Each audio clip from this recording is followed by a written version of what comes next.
people with antisocial personality disorder, there is a lot of interpersonal relationship problems, as you can imagine. There's a ton of affairs, ton of lying, ton of substance use that's hidden away and used as almost like power over the other person. There's exploitation, gaslighting, verbal aggression, control, intimidation, right? There's all sorts of stuff, all sorts of horrible stuff. So there's a lot of abuse and domestic violence with ASPD in relationships.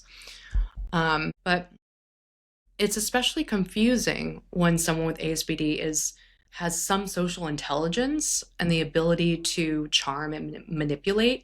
It's not as clear cut as do they love me or not, because they might have low emotional empathy, meaning they aren't moved by your distress or vulnerability, but they might have cognitive empathy, which is a type of empathy or like a subset of empathy that is involved in understanding what other people are feeling. So they might not be moved by your distress, but they might see and understand when you're distressed. And often people with ASPD use that information for their own gain. So instead of feeling sad when you're sad, they might make you feel sad in order to get something that they want, right? To get you to forgive them or to keep them living there so you're paying for their rent, right? They're able to manipulate you and take advantage of you. So people with ASPD can form attachments, they can experience loyalty and care about specific people, but it's not the same as the other types of emotional connection where someone is actually like emotionally tied to your well-being. People with ASPD often are focused on what gets them what they want. And if you help them get there, they're going to be loyal to you. But their self-interest is always going to take priority, right? They're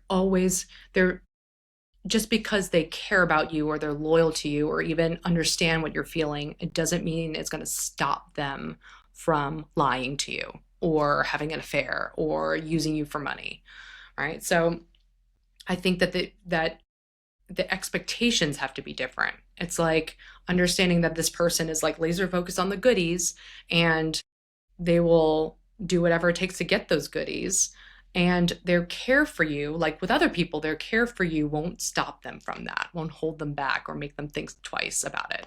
It's still going to be number one, right? Getting their drug of choice is still going to be their number one, and they'll lie and cheat their way to it, regardless of how loyal or how much they care about you. So that's pretty dark, I'm sorry to say, but that might save you from the heartache of trying to get that person to stop hurting you in normal ways that you would with other people.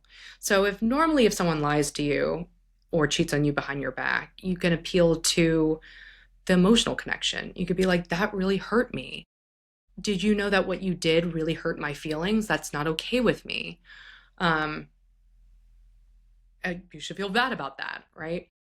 That might work for someone else. That feeling of guilt, a feeling like, oh my God, I hurt someone I love. That's terrible. Let me feel guilt and change my behavior so I won't make the mistake in the future. That's not necessarily going to work for people with ASPD, right? They don't have that empathy, and they might not have that long-term thinking.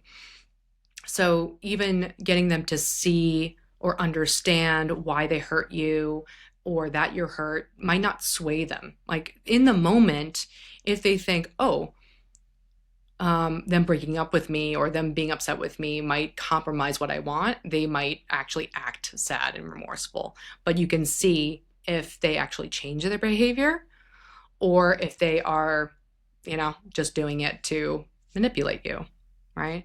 So it's just, you're not going to be able to pull on the same kinds of things to get that person to change as you normally do, right? The question is less, do they care about me? And it's more about, how are they acting? How are they showing up? Are they meeting expectations? What are they doing? Are they violating something important? Are they acting in ways that really hurt me?